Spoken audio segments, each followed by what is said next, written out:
What is going on, everybody, and welcome back to another episode of Triple Threat Talk, episode 46. Just me this time. Fortunately, Jonah is getting ready to go on a trip, and so he is not readily available for this week's episode, but it is more than okay.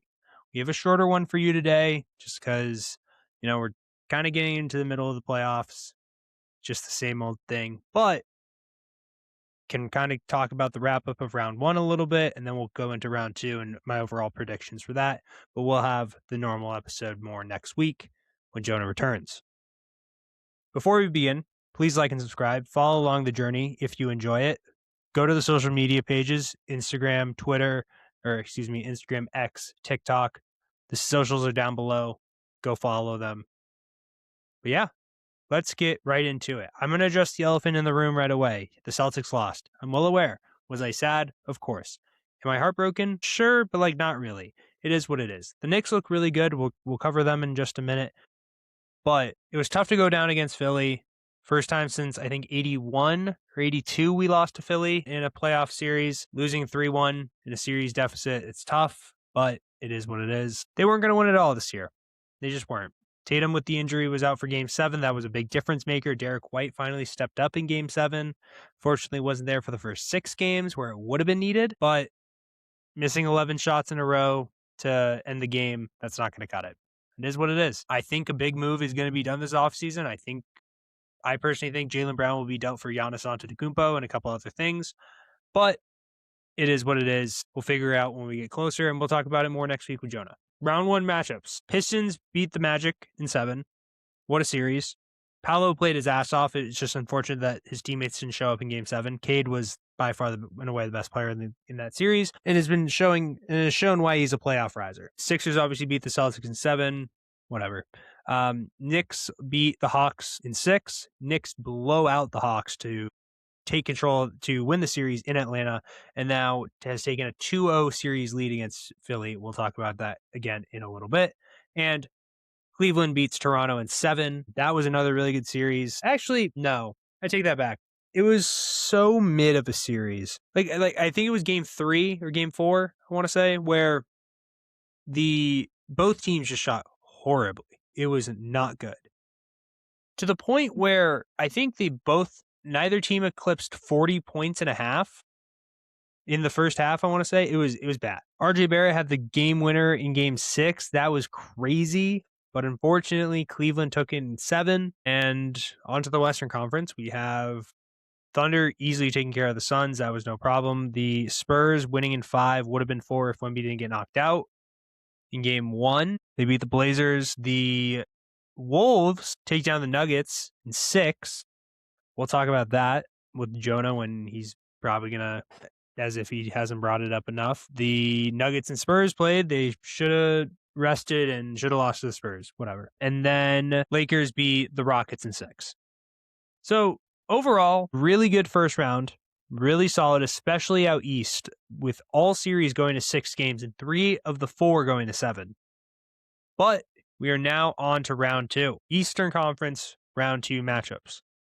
Pistons versus the Cavs. Predictions wise, I got Pistons in 6. I understand the factors of the Pistons being the younger team, not as experienced, kind of honestly not as star-powered as the Cavs, but overall the better unit. But what I saw from Game 1 was the eclipse and the true personification of who Donovan Mitchell and James Harden are as players. Too much has been said about too many other players in regards to their playoff success. Jason Tatum, why don't you succeed in the playoffs? The guy has been to 6 Eastern Conference Finals, has won 2 of them, is 1-1 in the finals, and led the team in points, rebounds, and assists the entire playoff run. One of 5 players in NBA history to do so. Jokic being 1, LeBron being 4 times doing it as well. And I think it's Hakeem and maybe Bill Walton. I can't remember the last one. And Tatum.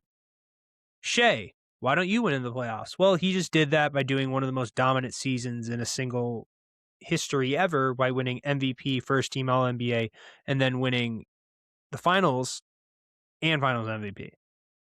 all while doing it, averaging 30 plus on crazy efficiency. Does he foul bait? Sure, yeah, but so does like 50% of the league. So who cares? But Donovan Mitchell, I understand, like James Harden obviously has the like playoff dropper and doesn't have the winning like moniker attached to him already. But Donovan Mitchell has the Thunder series win when he was a rookie. I think he had that series in 2021. I want to say against Denver. Like, two cool series. Other than that, and the bubble, and he went crazy in the bubble. Other than that, what has he done? Hasn't made it to an Eastern Conference Finals. As much as I trash Embiid, that's more rivalry stuff than anything. I would probably be trashing Donovan Mitchell even more. Because here's the thing with Embiid. Embiid, unfortunately, has, like, there are times where he will sit out consistently, whatever. But overall speaking, it's not his fault. Donovan Mitchell, he is consistently healthy. He's consistently available, which is awesome. He just constantly does not show up in the playoffs. Why are we allowing that from the player that is the caliber of Donovan Mitchell? Naz Reid rolling, dribble cross, handoff. Anthony Edwards to the 3-ball off. Anyway, we'll do that in a little bit. As like a team structure, it works, like playoff wise, it works really well. You always want to be able to have your star power as much as available. With the Cavs, they can run the 2 set lineups where it's like Allen and Harden, and then you have Mobley and Mitchell. Like those tandems work well together. It's just they don't have a lot of the collectiveness consistently. Now, do I also think Detroit retains being the true tougher team in this matchup? 1,000%, because they were challenged, they were knocked in the face by Orlando with their toughness alone in round 1. No questions asked. What we saw from game 1 in round 2 against Cleveland was Detroit basically saying, we're bigger, you're going to feel it, and we're not going to let you feel big at all. Evan Mobley and Jared Allen are the 2 tallest players on the court, and they felt small next to Beef Stew and Jalen Duren. And it wasn't just for like part of the game, it was for the whole game. Cade Cunningham is playing like playing like a top 5 player during these playoffs. There's a reason why he was an MVP candidate this year. There's a reason why the Pistons won as many games as they did. Because they're a damn good team. Simple as that. 67-15. I want to say that was the record. I'm not looking it up right now. Don't have the time. I do have the time, but not. I'll look it up. Pistons record. 16-22. Never mind. It is what it is. Fire me. Pistons in 6. My prediction. Next Eastern Conference matchup. Probably the 2 teams I hate the most. I understand people would say like that's crazy to say with being a Celtics fan with the Lakers rivalry. I have like, yes, it's a rivalry because of the history. The last time they played like was 2020. It was 2010. I was 8. I cried when they lost Game 7. I was in my guest room when they cried. But like, it's been 16 years. Like there hasn't been like really a lot of meaningful shit in the last 16 years between the Celtics and Lakers. Like consistently, that is. Hopefully the Luka matchups and whatever. Knicks and Sixers. Knicks have a 2-0 series lead on the Sixers so far. Game 1 was very much all Knicks, all Jalen Brunson, just showing why he's one of the best players in the league. And then Game 2 was kind of a flip. Joel Embiid is out for Game 2 with a hip and ankle injury. And Paul George steps up, VJ Edgecombe steps up, Kelly Oubre steps up, Tyrese Maxey steps up. But the Knicks ended up just go on a mini run to essentially close out the fourth. They went on a 9-0 run in like the middle part of the fourth quarter, just gained eventually to a 6-point lead, and then it just kind of stayed around the 6 point, and then it just stayed there. Knicks win 108-102. I'm really glad. There is a caveat to the Celtics losing. And it is, I get to watch stress-free basketball. It is pretty great. It is really nice. I get to appreciate the game. I don't have to worry about personal biases or anything like that. I get to actually just be a fan of the game and the sport I love so much. Excuse my hair, but I think a lot of it is the factor of, like, the Knicks right now just look like the better team. They look like the more prepared team, and they have 5 guys consistently on the floor who can make the impact with the ball. And that's the most important part about, I think, about playoff basketball is like, how many guys on your team can you trust with the ball in their hands consistently? And I would say Brunson, Cat, Mikal Bridges, Josh Hart, and OG Anunoby are 5 guys that I could trust consistently. Now, am I saying it's great for your offense? No, but like, I'm not saying the Knicks should run like ISO ball with Josh Hart like consistently, but I'm saying if Josh Hart has the ball, as a Knicks fan, I would feel pretty confident in his ability to make the right decision. If Cat had the ball, I would feel really good about making the right decision.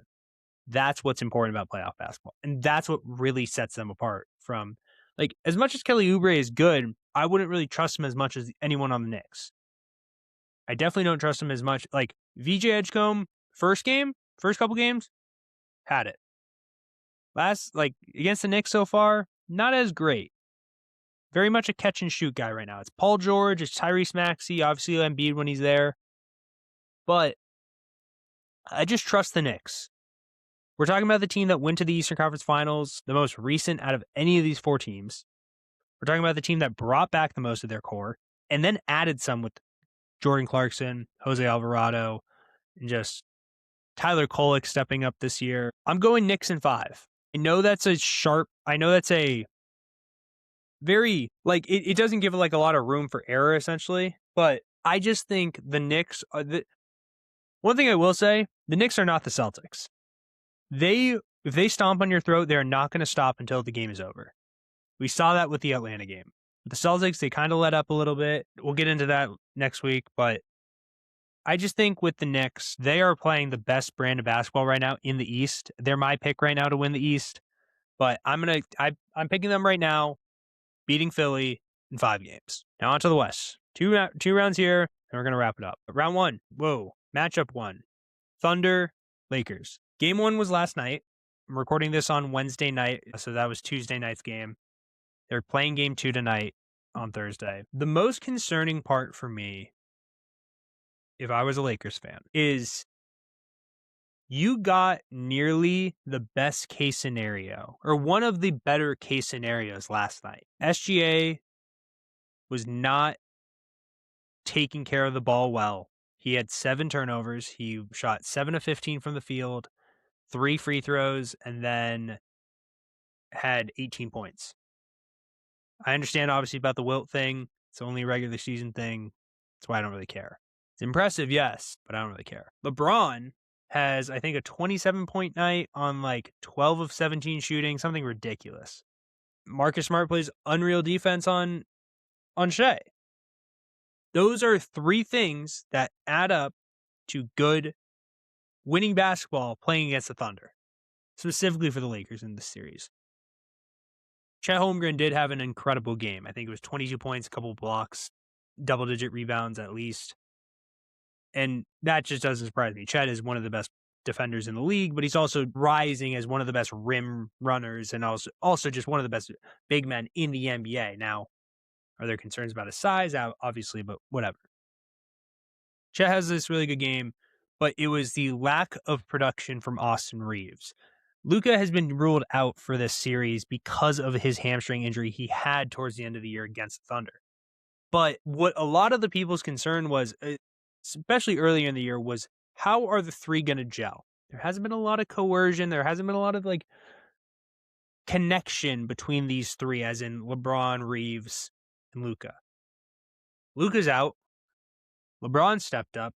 And Austin Reeves shoots 3 of 16, which is the lowest percentage in Lakers history. I think it was 3 of 16 because the Austin 3 of 16 game. Acceptable from Austin Reeves. You cannot have that be the performance that you lay out when your team needs it most. A game 1 in which if you make even half of those baskets, you're looking at a 12-point swing. Or if you made like 5 of those are 10 points back. You instantly cut 10, possibly a couple points in transition, maybe, I don't know. But that's difference. That's the exact difference that determines a win and a loss. Do I think the Lakers can step up? Absolutely, but it's Thunder in 5. If it was Luka, I think I'd reconsider my answer. Probably go Thunder in 6, maybe go 7. But the Thunder are the hottest team in the NBA for a reason. It's just a fact. So, and then the final series that we will cover. This is the series I have on right now: Spurs versus Timberwolves. Timberwolves take game 1. Now, it doesn't come without Victor Wembanyama showcasing why he's the emerging face of the NBA, one of the best players and a superstar in this league by 11 points. I think it was 14 or 15 rebounds and 12 blocks. Now, I understand the videos that have been out that half of them look like they're goaltendings or they weren't his actual blocks or they were fouls. I understand. Completely fair points.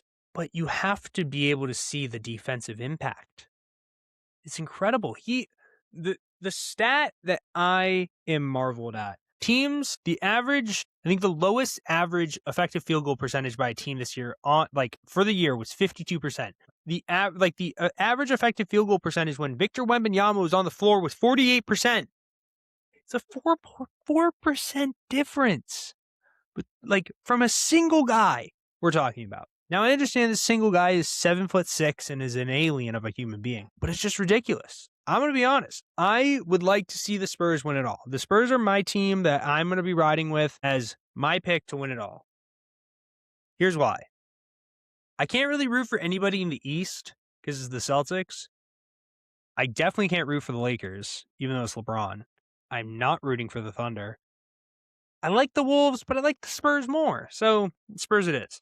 But I think the big thing, Anthony Edwards hyperextended his knee and 9 days later said, "I'm playing basketball," came off the bench and had one of his most efficient games of the year, 8 of 13 with nearly, I think, 20 points, or at least around there. At least minimum around there. Let me double check. By the way, Red Sox won earlier tonight. That was sick. They swept Detroit. 18 points, 3 rebounds, 3 assists on 8 of 13 shooting. Julius Randle's playing great. Rudy Gobert had an unreal series against Nikola Jokic. He played really well in game 1. Hopefully it continues. And Jaden McDaniels is playing like the best player in the world. So, my prediction for that one, though, Spurs in 6. Actually, no. Spurs in 7. I think this is going to be a barn burner of a series. Spurs in 7. It's not great for the team that I'm picking to win it all, but I want basketball. So, no, Red Sox are hot. It's awesome. But we'll talk about that later. As I stated, quick episode. That is it for everybody. We will see you all next week with another episode of Triple Threat Talk. Jonah will be back. Don't you worry. Please like and subscribe down below. Leave a comment what you want to see on the videos. Maybe leave a question. We would be more than happy to answer. 50th episode is coming up soon. We are going to do a Q&A. Big announcement. Q&A for episode 50. So, but that is not until a couple weeks away. But we'll see you all next week with another episode. But until then, peace out.